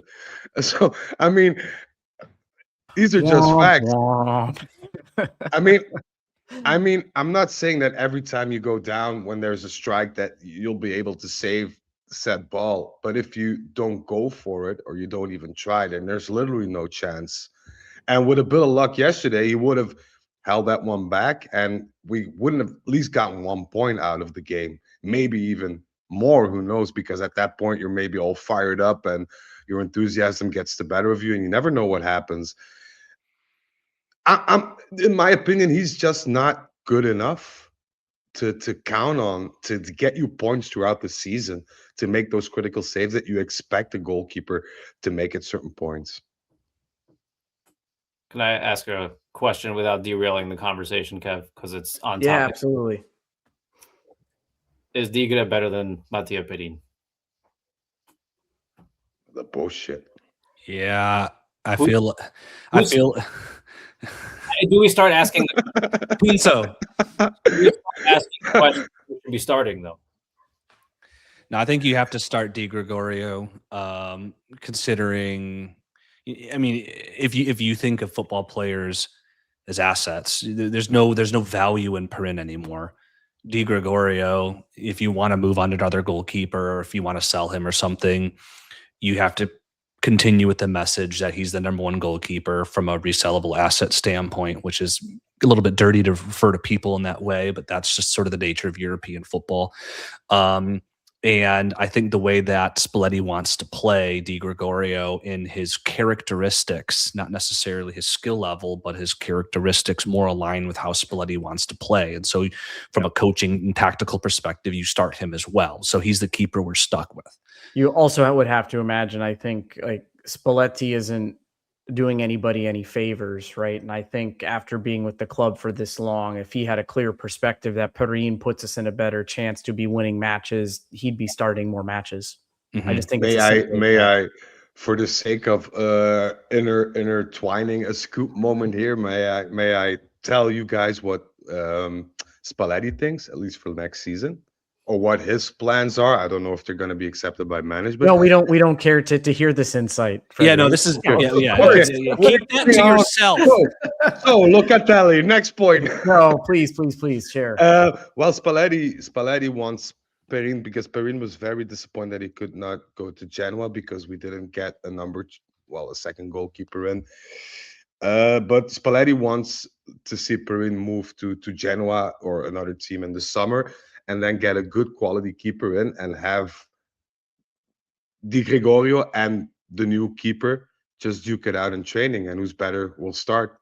But he wants somebody with more aerial presence and somebody who's a bit more vocal, and he'll decide on that. But I think the parting ways with Perin will be done, and I kind of get this eerie feeling that Spalletti also feels that he is not able to put his whole trust into Di Gregorio as the true number one for Juventus. And I know people are saying Carnesecchi, please get Carnesecchi off your list. We tried 2 summers ago, and we got hit with a 60 million price tag. So I don't think it's going to be Carnesecchi, in all fairness, but there will be another keeper that will challenge for first spot. Yeah. Excellent. All right. So there were 2 players, I think, who stood out quite well yesterday. You have McKenney picking up 2 assists. You saw the work rate. I mean, he finished I don't have the stat right in front of me right now, but he finished with running something like 12 kilometers in that match. And then you have Locatelli, who I don't think I'm being hyperbolic when I state this right now, based on form, not on who he is holistically as a player, what he's brought to the game over his career, or what his quality and skill set is, but based on form and form alone, has to be considered a top 5 midfielder in Europe right now, for the end of 2025 through what we're seeing now. Not just the statistics that you see with his completed passes to the final third, passing percentages, his takeaways, his long balls, but also just the work rate, the tackle, playing both sides of the ball, his ability to play regista and central defender, and being much more vertical than he's ever been. Spalletti's mark on him has been incredible. He's the player on he's the player on the back of my shirt today, and I'm just, he'll never be able to hold a light towards some of our captains of past, and he never will for as long as he's at this club. But in this moment, and for what we're going through right now, I'm proud he's our captain, and it was a captain worthy performance yesterday. Even if he had not scored that goal, which was just kind of the icing on the cake for him. So I just think McKenney and Locatelli, players who I think received a fair share of criticism over the last couple of years, not being up to Juve standards, being some of the 2 most important players on this side right now is nice to see. If I Which may, in hindsight, go ahead, Frederic. No. Which in hindsight is true, because I was very critical about Locatelli a couple of months ago, just purely because of this reason, because I knew what he was capable of, and he just wasn't showing it. And to me, that's even worse. We see oftentimes at Juventus players that we think about that could be of added value to us, but for some reason, be it the heaviness of the shirt or whatever, they don't get to perform said actions, and that gets frustrating. And I had that with Locatelli, because you could clearly see that he was working against himself. He always needed 4 or 5 touches to control the ball, always playing that back ball, while Locatelli is much more efficient and dangerous while playing when playing the ball vertically, playing it in a one-touch momentum or whatever. But he lacked the confidence, and that I can totally understand with the coaches and everything. Now you see a coach that's giving him the freedom, giving him that confidence, and you can see what he means and can do for Juventus. And I am so happy that he does that, because this is the Locatelli I want in my team, because this is the Locatelli that to me is a true captain, is a warrior, is somebody who can make a difference, is the one that can rile up the squad, is the one that can get you points in, because he nearly did so yesterday, and is the one that represents the mentality and the DNA of Juventus. So once again, I've been saying this for a couple of weeks now, Zach can testify to that. Hats off to him. Hats off to him. An amazing turnaround, like a revenge arc you don't even see in Marvel movies anymore. So amazing. Like, hats off to him. And I hope he continues this way, because he was very solid once again. I would say that yesterday's game was probably one of, if not the best game he's had in his career, from the holistic performance, right? Kevin talked to you about all the passing.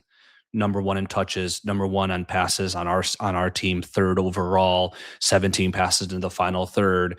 I don't remember exactly the stats, but a lot of successful long balls. But also he led the game in defensive contributions from blocks and tackles and recoveries and so on and so forth. He popped up with a goal. Frederic's biggest critique of Locatelli, right, Frederic, is that he doesn't contribute enough in the offensive phase. Comes up at a pivotal moment, down a man when we needed a goal to come on, and you saw what that meant to him as well. And let's talk about the intangibles. So he's got this defense. He does the passing. He scores the goals. But we also talked about him in the past being on the pitch somewhat of a weak leader, or a complaint about him, certainly at the beginning of this season, is demonstrated weak leadership. At no bigger moment in the season was there than yesterday, when we go down a man in the first half. And seeing the team respond certainly has the mark of Spalletti as a mature manager, but also on the pitch as well. Dealing with the ebb and flow of a game over, of course, that second half. I thought we saw Locatelli, like Frederic said, urge the team on and put them on his back, and then demonstrate in a big moment by scoring that goal that we can do it through his direct action. And I don't know if I'm going to go so far as Kevin say he's a top 5 midfielder, but as to the body of work that he's produced over the course of his career, this may be his best game by virtue of the direct contributions on the pitch, technically, but also intangibly to the contribution of our team. Yeah, I think his contributions to the mentality of the team on the field cannot be understated. I also want to take just a moment to go a little further, Zach. I think a lot of this is on Spalletti. I think Spalletti 100% recognized the kind of player he had. I've been a fan of Locatelli for years. I've always defended him. I've always liked him as a Juve player. I liked him as a player on Sassuolo. And if you look back to how he played at his Sassuolo days, to Fred's point, it was very quick. It was very vertical. It was very 1-2 touch. And who was he playing with? He was playing with the likes of Raspadori running up one wing, Berardi on the other, and Scamacca, in front of him. The one year where they had a lot of success, right? I believe. So now he has some of those same pieces now. Spalletti knows the cog and the wheel and how to get it to work. And I think he's also coaching the other players around Locatelli to play to his strengths, to create those offensive movements that are creating chances. And since Spalletti took over, we've seen an increase in chances created, right? And a lot of that does start in that like double pivot. So, not only is he coaching the player, recognizing that he's important to the mentality of the team, but also recognizing his tactical utility on this team and how the ball needs to move through the midfield to create those chances. And I think he's managing the tactical and technical side, but as well as the man side very well here, and really leaning into Locatelli being our captain and showing some of those characteristics. Sorry, go ahead. No, what I really like about this is that finally we have also a coach, because if you look at Conte, if you look at Motta, if you look at Tudor, they weren't very self-critical. Whereas Spalletti came in, recognized the mistakes he made in the national team. One from them being leaving Locatelli out of it, saying Locatelli is not the player that he needs in that team. Coming back from that decision, being very self-aware and self-critical about the mistakes he makes, and turns it all around. And I think, well, I can say this. I think I can say this.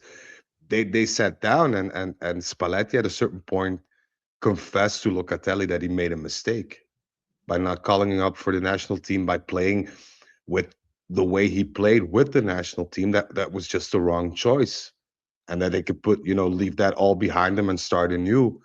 And once they did, I think it was after maybe the third or fourth game when Spalletti was in charge at Juventus, you start seeing that shift in momentum, that boost in awareness, self-confidence.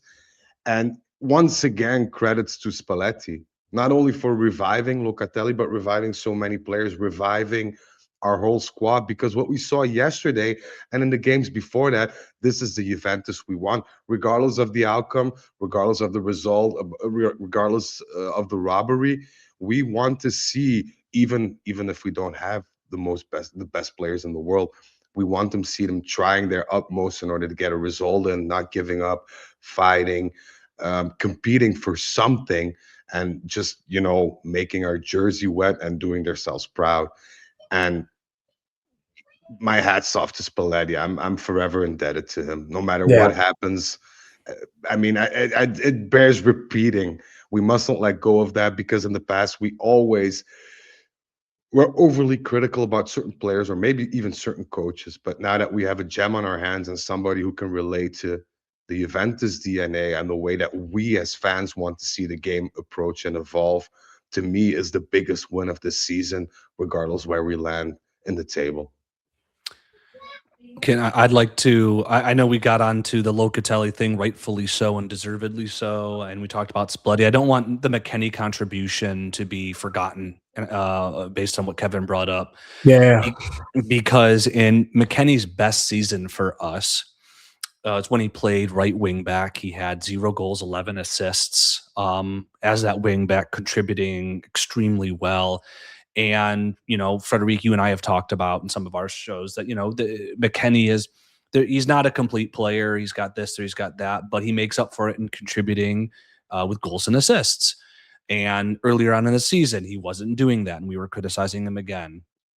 But since Spalletti has come, in just that short amount of time, he's racked up as many goal contributions, 11, that he had his entire season where he had his best season for us. I mean, the change in McKenney and his contribution, and not just on the goal contributions, which you cannot undersell, but also in the technical side, an area where, in my mind, I'll be honest with you, I kind of written off that he was going to get any better technically. He kind of has a heavy touch at times, so on and so forth. But his positioning, his technical ability, and his execution in the final third have been better than I've ever seen before, racking up 7 goals, 4 assists in such an abbreviated time frame, with Spalletti as coach, to equal that season total goal contribution is kind of blown my mind at the impact that Spalletti has had on this player, and that obviously is indicative of work that McKenney has put in to improve. Yeah. And it's just, you don't see that kind of change without the player making that effort, taking those strides, and then producing game in, game out as consistently as he has. I mean, you don't see strikers producing at the rate that he is right now. Even some of the best strikers in the world don't. And so I don't want us to slide that under the rug because of how special he has been to our success lately. I think he's very happy. He's very happy, McKenney, in the sense that not much has changed apart from the substitution of the coach, in terms of, if you compare the McKenney under Tudor or Motta or whatever. But he's a lot happier, and he clamors about that in interviews. He says Spalletti's the best coach I had. He's like a father figure to me. I love him to death. He's whatever, and they have that same chemistry in the dressing room. But if you, as a coach who comes in this shitstorm of a season that we were having, and still have that impact on a player and allow him to be comfortable with his own performances, with his negative sides, to remedy them, to work hard, to pursue something more than just the next contract extension where you're doing it for money, and actually feel loved and appreciated, that's of unlimited value to me. And that's the kind of man that Spalletti is. He can make you feel very much into a project, into the center of attention, into being the cornerstone that he relies on. The negative part is that he does that on the other hand as well. If you're not on good terms with Spalletti, then you're done. I mean, look at John Mario, for example. That's what a leader has to do, right? You have to be able to make decisions for what works for your strategy and your approach to the match week in and week out. And I think, Frederic, like your comments about coaches leveling players up, right? And I know Kelly started playing better at the beginning of the season, even prior to Spalletti, but he's continued to perform just as well. And like, Kelly's never going to be Chiellini. Locatelli's never going to be Pirlo. McKenney's not going to be Zidane, but can they be the best versions of who they are as a player? And they're giving their all, and you can tell when a player is out there giving it everything they have and improving weekend to weekend, month to month, season to season. And you see that with these players. And there have been very, very few players who grew with their coaches over the last couple seasons the way that we're seeing that now. Yeah. When you look at a manager and you evaluate a manager, obviously you're looking at results, But I think what go-to results is, one, do you make individuals better? And are you making the whole greater than the sum of its parts? Allegri version 2, in my opinion, made the whole greater than the sum of its parts, but did not improve individuals. We saw a lot of players generally stay static. Really, the only person, in my opinion, who improved was Rabiot, mainly because he was getting closer to contract years, in my opinion. But then you got Mota and Tudor, and they did not make individuals better, and they did not make the whole greater than the sum of its parts. And now you're seeing Spalletti both make individuals better and make the whole greater than the sum of its parts, which is indicative of the perfect relationship from a club and a coach and its players. So typically we wrap up our review of the match with the big testicles of the match award, or man of the match award. Where's we have a sound drop that we typically use here. I have a very big testicles. I have a very big testicles. We don't need to do that again. He plays it twice. Well, the auto configuration is that it loops, right? Which is a weird thing. No, we're talking about really big testicles today, guys. Twice the size. So is this something we're doing, or do we just it's a foregone conclusion that this is Locatelli followed by McKenney? Yeah. Without a doubt. No objection. Yeah. They were the only two who merited, right? All right. Let's take a brief look ahead. I mean, we're closing in on nearly a 2-hour discussion, and thank you for those again who joined on, who have stayed with us on YouTube for this duration.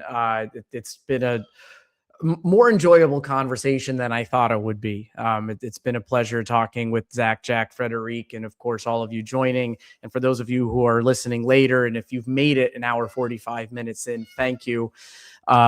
Let's move. So we've got Galatasaray coming up in just 2 days, the away trip to Istanbul, and then we have to return and face a critical match against Como, and then of course we have Roma and the return home leg for the Champions League. So very, very critical 4 matches ahead of us. I'll give it to anybody who wants to jump in. How do you think what happened this weekend impacts what we see on the pitch on Tuesday? And it's the early game, right? This will be the first match of the knockout round played. I've been juggling with this, and usually I'm pretty confident when I sort of play out a game in my mind of how things might shake out. As anyone who follows us on Beppe Show, I am destroying you guys in our match predictions. But after what happened yesterday, I really struggled with it, because there's usually a letdown after a big game. But when you got hard done by, the question is the letdown harder, or is the team going to eliminate any letdown with how angry they are? And I side with the latter than the former. I think this team is going to come out aggressively and angry and wanting to show the world what they're really made out of. And so I had originally picked for this away game, going on relatively short rest to a hostile environment, a 2-2 draw, because I thought we were going to come out and play well, but against their attack, which is quite good, I thought we were going to bleed goals. I think we're going to see a more committed Juventus, and I think my original prediction might very well be wrong, and that we come out with a win because of how angry and driven we are. It'll be nice to see Kenan back in Turkey and see what that does to his performance. I don't think he cares that much, to be honest. I think for Kenan, the Champions League is the bigger objective, and you know, the stage, having that stage to show what he can do. But I have to agree with Zach. I think we'll come out all guns blazing. I don't think this team is as fragile mentally as it was 4 or 5 months ago. I think they've grown a lot. They're aware of their shortcomings, but they're very aware of They're positive. They're pros, and I think they also know that the Galatasaray defense is a shaky one. Yeah. So if we can, stick it to them attackingly and keep pressure on them, they're bound to make mistakes. The only thing I fear a bit is we don't have that much weight in midfield. I'd like to see Thuram in midfield, which won't happen probably. Which for me, and those types of games, those gritty, dirty, hard-fought games, is a bit of a loss. Um, but we'll see what he can do because Moretti to me was very disappointing once again yesterday. I'm not sure if he believes in Cope anymore in that midfield position, which leaves us at a bit of a pickle in terms of who to put next to Locatelli for that part. So I'm pretty sure he'll try to do a Spalletti thing and maybe do something we didn't expect. But that's going to be the deal breaker for me, the strength and the physical body in midfield. Yeah, the only thing I'll add, I don't want to reiterate too much of what was already said. Yes, I do think we're going to come out hot. I'll be looking for three things, I think, over the next week. Number one, Fred touched on it. How are we going to set up in the midfield? I do think we need Thuram, even though we're not going to see him. I think he'll be missed. Number two, I'm worried about the matchup of Osimhen and Bremer. Bremer pre-ACL had a hard time with him when he was at Napoli. So I'm a little concerned about that matchup in the back. I want to see how he handles him. I want to see if Spalletti does anything with Kelly's movement to try to cancel out Osimhen's movements in the channel and pushing into the box. And then for me, it's easier to come out in this game hot and try to score and early and take control of the game. But Saturday or Sunday of next weekend to me is equally as important. How we come out in Serie A after what we just saw 24 hours ago, playing a huge game against a team that's right on our tail in the standings. I'd love to start a game off against them the way they started off against us, however many months back. I think it was in October, scoring in the first 3 or 4 minutes of the game. That's what I think we need to see. So those are three things that just come to mind right away over the next week that I'll probably be focusing on. The fourth, Jack, I think that was awesome. I think the fourth thing I would add to that is I'd like to see David show up. He had a nice period there, starting with that Sassuolo match and going a number of matches with certain number of goals and assists, and he had some confidence back. But he's been invisible the last couple games, and now I know he was.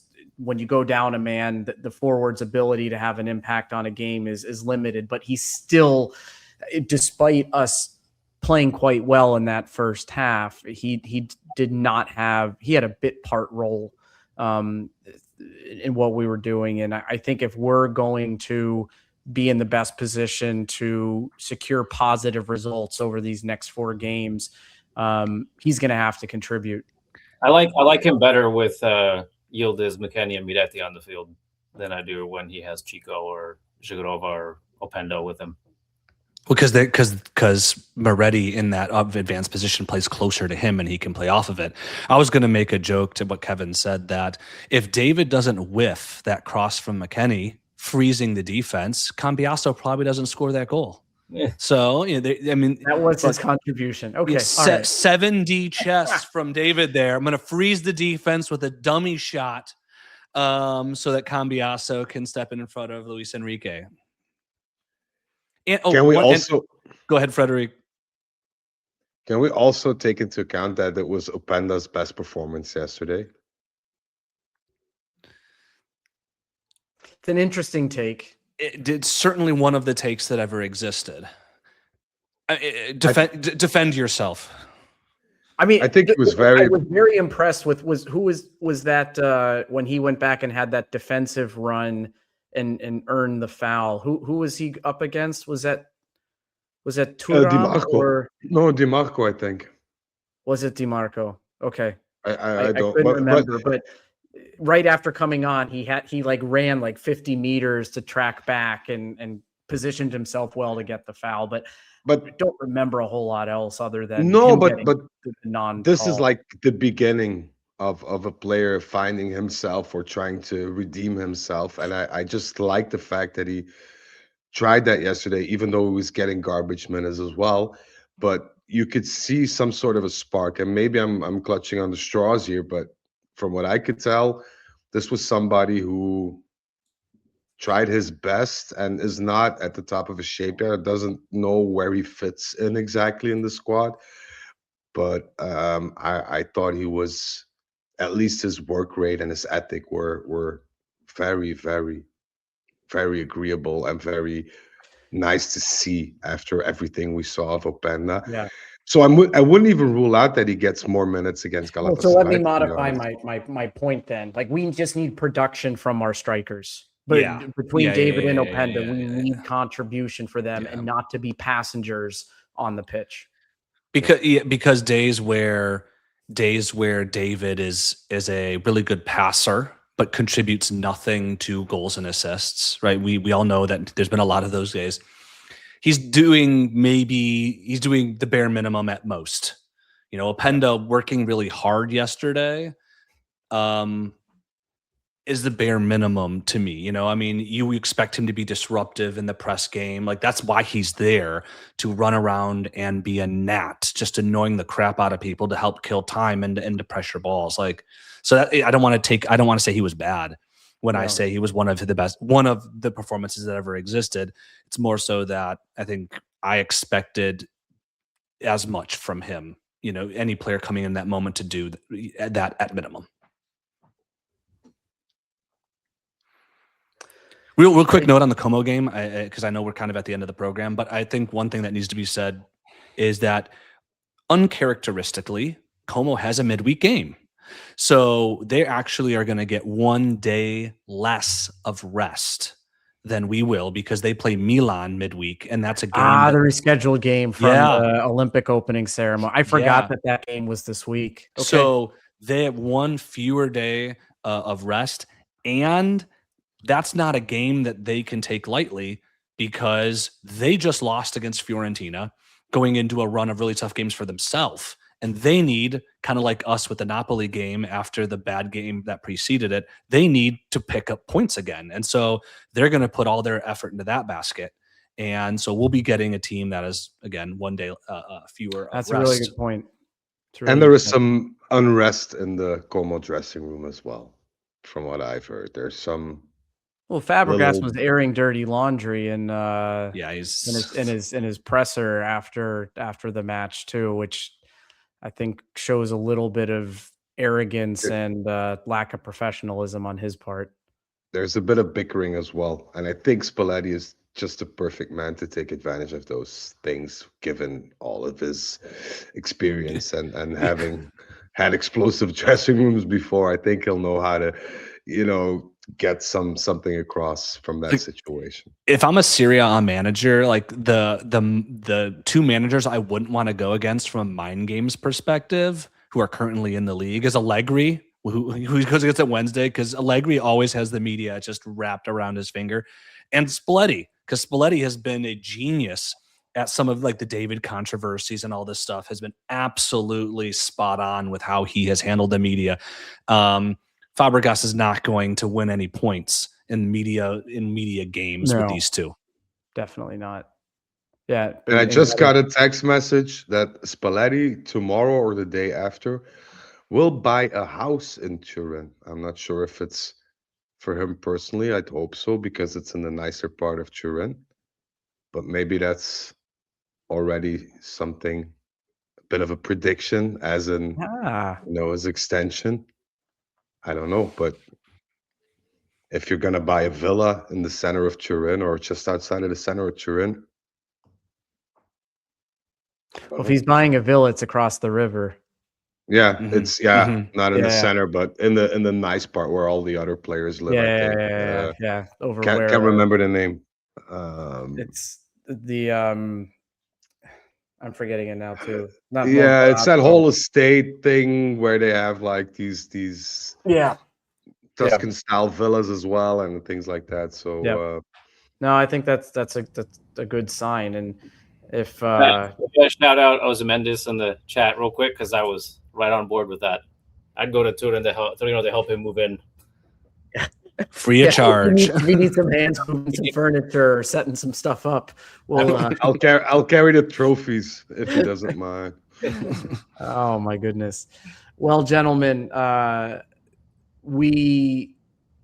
some collection of the four of us, I imagine, will be doing the post game after Galatasaray. So I definitely look forward to that. I think that probably takes us to the end of what was a very engaging, challenging, but also enjoyable conversation despite the subject material. Pleasure as always to speak with the three of you, and for everybody who joined us on YouTube. Again, I know we've thanked you many times, but that's just how important it is to us. If you're here and you haven't subscribed to the channel or liked this episode, please do. It doesn't take you very long, and it means so much to us. And if you're listening in audio format or watching the video afterwards, thanks for reaching this far, 2 hours in. And I think we'll leave it there. Huge sequence of games ahead of us, and we will be there for you, win, lose, or draw. Fino alla fine, forza Juventus.